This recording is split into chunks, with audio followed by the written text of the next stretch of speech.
सभी साथियों को नमो बुद्धाय, जय भीम, जय मूल्यवासी। साथियों, इस चैनल पर एक वीडियो डाला था जो कि दशरथ जातक कथा से जुड़ा हुआ था, आपने देखा होगा। जिस जातक कथा से उसकी मूल कथा को चुराकर फिर रामायण लिखी गई। इस संबंध में दशरथ जातक कथा का पूरी कथा मैंने उस वीडियो में बताई है, जिसमें बोधिसत्व राम के बारे में जिक्र किया गया है। तो उस वीडियो को जिन्होंने लास्ट तक देखा होगा तो उन्हें पता होगा कि उसमें मैंने दो प्रश्न छोड़े थे। पहला प्रश्न ये था कि रामायण लिखने के लिए दशरथ जातक कथा का ही उपयोग क्यों किया गया। मतलब बौद्ध साहित्य में तो वैसे 500 से अधिक जातक कथाएं हैं, लेकिन रामायण लिखने के लिए दशरथ जातक कथा को ही क्यों चोरी किया गया। तो इसका एक सिंपल सा जवाब है कि दशरथ जातक कथा में बुद्ध के पूरी परिवार उसमें आ गया। यानी बुद्ध ने जब कथा समाप्त की तो उन्होंने उस कथा का सारांश बताते हुए कहा था कि राजा दशरथ जो है वो शुद्धोदन है, बोधिसत्व राम की जो माता जी थी वो महामाया है, और सीता जो है वो राहुल की माता है यानी यशोधरा है, और लक्ष्मण जो है वो भिक्षु आनंद है। भिक्षु आनंद ये भी तथागत बुद्ध के चचेरे भाई थे, और बोधिसत्व राम स्वयं बुद्ध है। यानी उसमें बुद्ध आ गए, उनके पिता आ गए, उनकी माता आ गई, उनकी पत्नी आ गई, और भिक्षु आनंद भी आ गए। तो इस तरह ही एक फैमिली ड्रामा टाइप हो गया। तो अब बुद्ध स्वयं प्रसिद्ध हुए तो उनके फैमिली से जुड़ी हुई जो कथा थी वो भी उसमें प्रसिद्ध हुई। उसमें जो मैसेज था जीवन मरण से जुड़ा हुआ वो और ज्यादा सारगर्भित है, तो वो भी प्रसिद्ध हुआ। तो इस तरह जातक कथा 500 से ज्यादा है, लेकिन उसमें मेरे ख्याल से दशरथ जातक कथा जो है वो ज्यादा बड़े पैमाने पर प्रसिद्ध हुई, क्योंकि उसमें बुद्ध की फैमिली भी इन्वॉल्व थी उस दशरथ जातक कथा में। तो इस तरीके से ये और रियलिटी के करीब दिखाई देती है ये दशरथ जातक कथा। तो ये एक कारण है, संभवतः ये एक कारण है कि रामायण के लिए इस कथा को चुना गया। तो मैं जो भी कारण बता रहा हूँ ये मतलब मे भी पॉसिबल कि ऐसा हो सकता है। आप भी अपने विवेक बुद्धि से इसके ऊपर अनुमान लगा सकते हैं। अगर मैं गलत होऊंगा तो वैसा भी आप कमेंट कर सकते हैं। लेकिन जहां तक लगता है कि ऐसा रहा होगा, क्योंकि ब्राह्मणों की तो ये खासियत रही है कि जो चीज प्रसिद्ध हो जाती है उसे वो अपने नाम कर लेते हैं। ये तो आज भी आप देखते हैं, और ये एक अच्छी चालाकी इसे कहा जाता है। रणनीतिक क्षेत्र में अच्छी चालाकी कहा जाता है कि जो सफल हो गया उसके ऊपर लेबल अपना चिपका दो, तो फिर उस सफलता के साथ आप भी प्रसिद्ध हो जाते हैं। तो ये कारण रहा होगा कि दशरथ जातक कथा समाज में बहुत बड़े पैमाने पर प्रसिद्ध हुई, तो उस प्रसिद्ध दशरथ जातक कथा को लिया गया। एक तो ये कारण है। दूसरा, फैमिली का जो मैटर है, फैमिली ड्रामा टाइप का था, तो ये एक कारण है। और दूसरा प्रश्न जो मैंने उसमें छोड़ा हुआ था कि दशरथ जातक कथा का सारांश बताते हुए बुद्ध ने कहा कि बोधिसत्व राम मैं हूं और सीता जो है वो राहुल की माता यानी यशोधरा है। तो दशरथ जातक कथा में बोधिसत्व राम और सीता ये भाई बहन है, लेकिन रियल में बुद्ध होने के पहले जब सिद्धार्थ गौतम थे तो तब यशोधरा और सिद्धार्थ गौतम के बीच पति पत्नी का संबंध था। तो फिर दशरथ जातक कथा में उन्होंने सीता को बहन क्यों बनाया। तो ये एक दूसरा प्रश्न था जो महत्वपूर्ण प्रश्न है। तो ऐसा दशरथ जातक कथा में क्यों कहा गया भाई। उसमें तो सीता को यानी कि बोधिसत्व राम और सीता के बीच में पति पत्नी का संबंध भी बताया जा सकता था, और फिर घर से निकाला गया ऐसा कहा जा सकता था। खैर, लेकिन प्रश्न आने चाहिए मन में, इसलिए मैंने उस प्रश्न को उठाया। तो जब मैं इसके बारे में सोच रहा था तो मुझे इसका जो जवाब है कि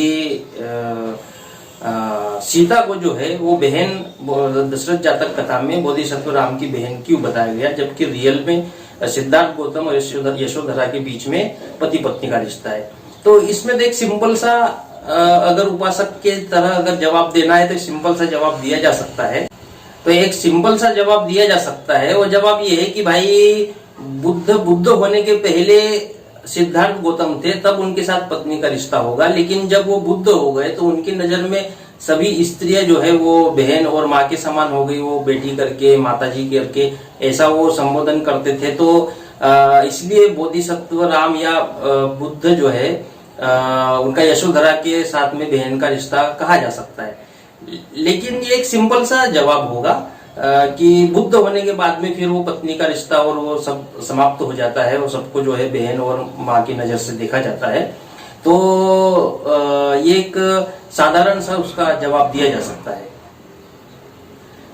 लेकिन फिर भी मैं खोजबीन करता रहा, तो अब जो मुझे जो जानकारी मिली वो मैं आप लोगों के साथ शेयर कर रहा हूँ। एक्चुअल में जो दशरथ जातक कथा में जो कथा बताई गई है वो काल्पनिक न होकर बल्कि कहीं ना कहीं वो इतिहास से भी जुड़ी हुई है। और ये जो जानकारी जो बताई गई है वो अम्बट सूक्त में बताई गई है। तो अम्बट सूक्त में ये बाबा साहब अम्बेडकर का वॉल्यूम नंबर 7 है, जिसका टाइटल है क्रांति प्रति क्रांति। इसमें अम्बट सूक्त बताया गया है और उस अम्बट सूक्त में जो अम्बट नाम का ब्राह्मण होता है वो तथागत बुद्ध को शाक्य कुल नीच कुल का है, ये नीच है ऐसा कह के अपमानित करता है। तो फिर तथागत बुद्ध उसको कहते हैं कि अम्बट, तुम किसी जमाने में जो शाक्य है उस शाक्य के यहाँ पर जो नौकरानी थी उस नौकरानी के तुम पुत्र हो, तुम अपने आप को किस आधार पे श्रेष्ठ कहते हो।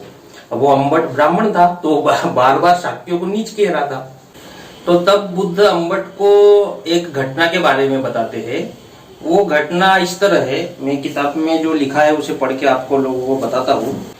तो बुद्ध कहते हैं कि अम्बट, बहुत समय पहले राजा ओक्काक ने अपनी चहेती रानी के पुत्र को उत्तराधिकारी बनाने की इच्छा से अपने बड़े बच्चों ओक्काक, करंदा, हत्तिनिका और सिनीपुरा को देश से निष्कासित कर दिया।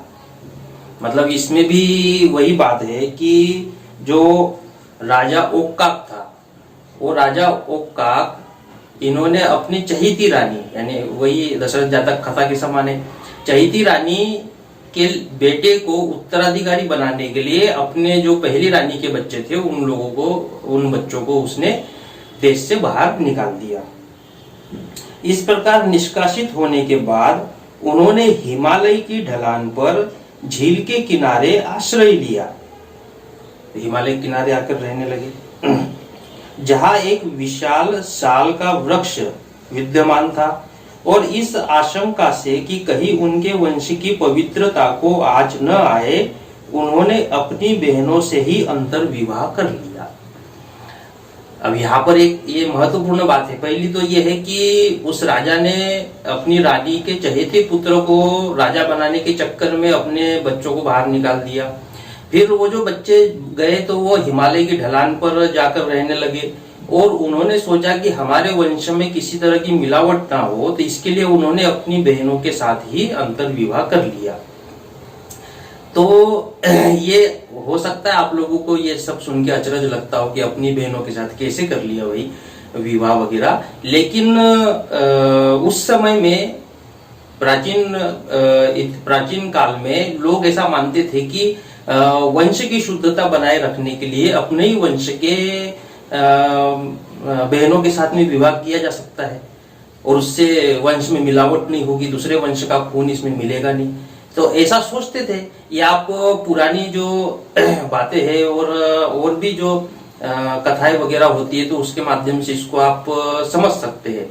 ये आज की दृष्टि में या बाद में चलकर इसके अगर कुछ दुष्परिणाम निकले होंगे तो हो सकता है लोगों ने इसको चेंज कर लिया हो। आज तो वैज्ञानिक युग है, तो आज के समय में भी वैज्ञानिक दृष्टि से भी कहा जाता है कि एक ही वंश के यानी कि वंश के साथ में अगर पति पत्नी का रिश्ता बनता है, उससे जो बच्चे होते हैं तो उनमें एंटीबॉडीज उस लेवल पर नहीं होती है। अगर सरवाइव करने वाले मतलब अच्छे बच्चे अगर पैदा करना चाहते हैं तो वंश जो है दूर दूर का जितना होगा उतना अच्छा बच्चा पैदा होगा जो कि रोगों से लड़ सकेगा, उसे रोग कम लगेंगे, एंटीबॉडीज अच्छी रहेगी। तो ये सब बातें कही जाती है।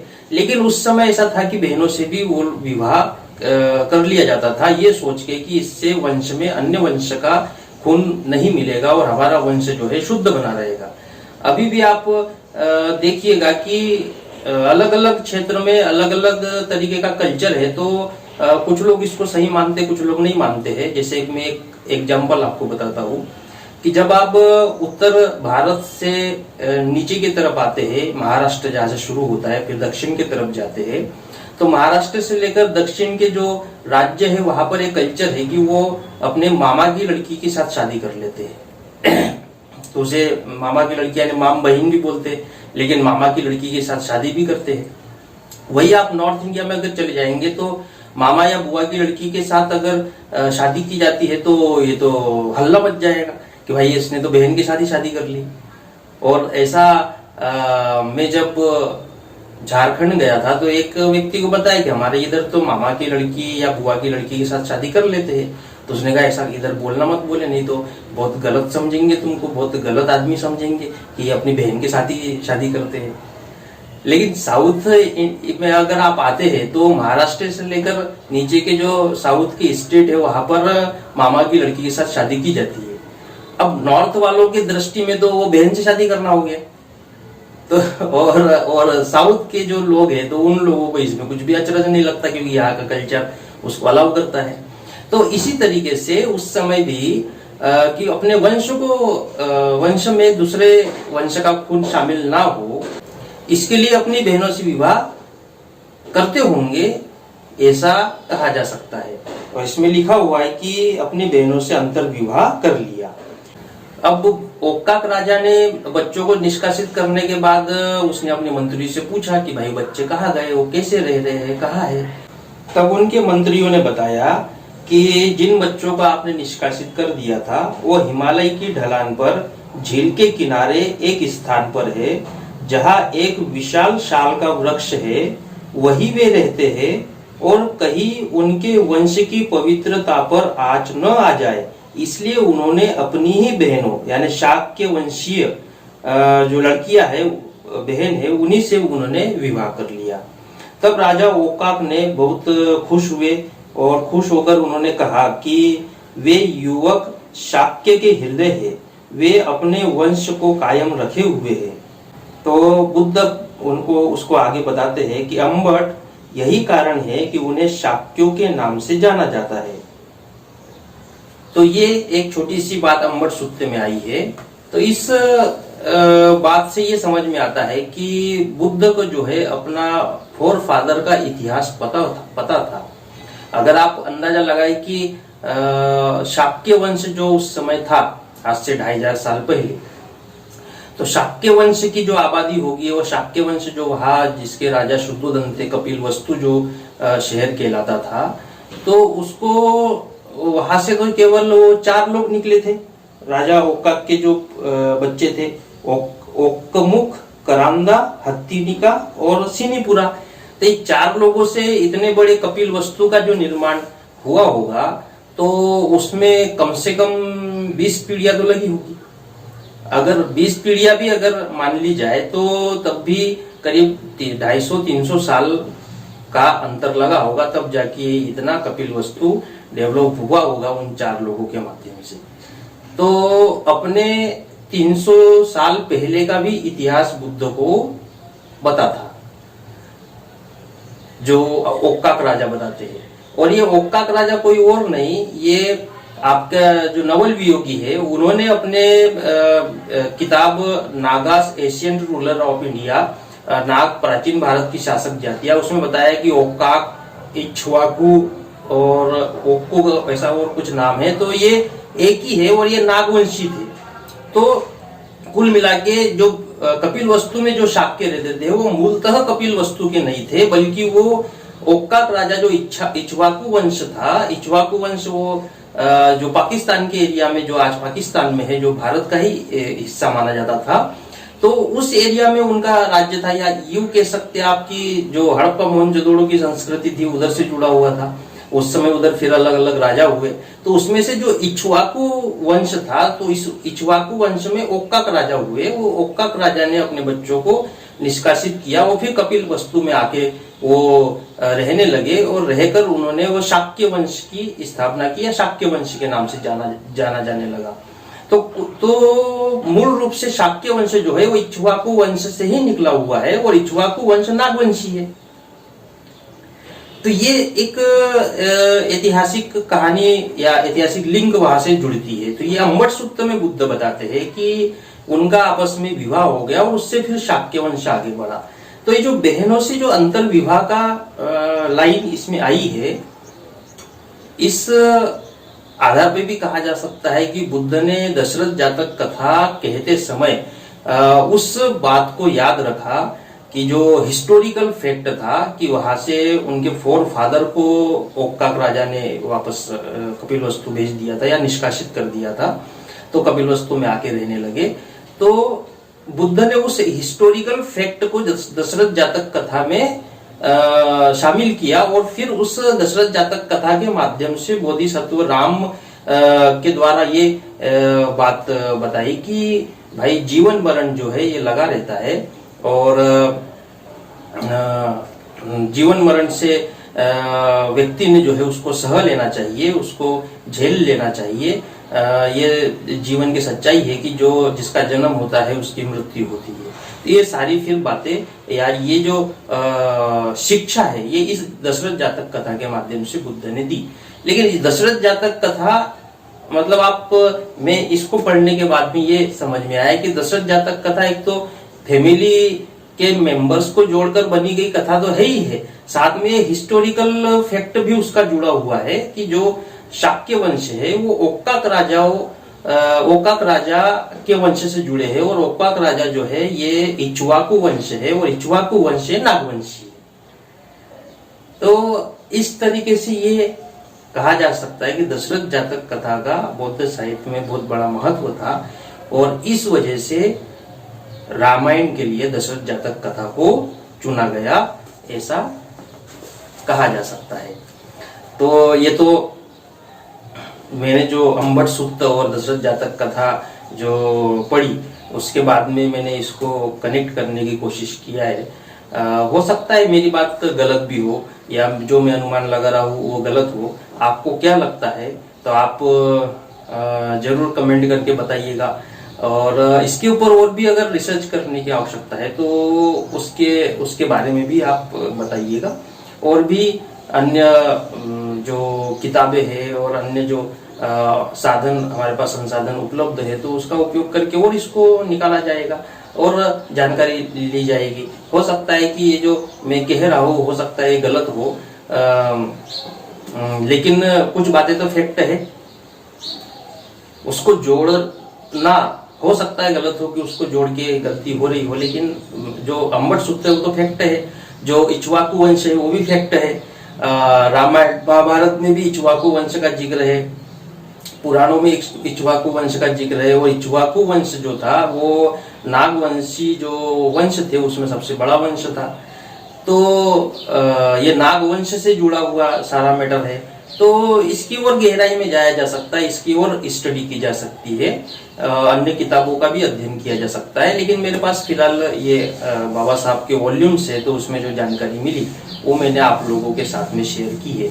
ये कहाँ तक सही हो सकता है तो आप अपनी राय इस वीडियो में कमेंट के माध्यम से दे सकते हैं। तो आज के वीडियो में मैं इतना ही कहना चाह रहा था। सभी साथियों को नमो बुद्धाय, जय भीम, जय भीमवासी।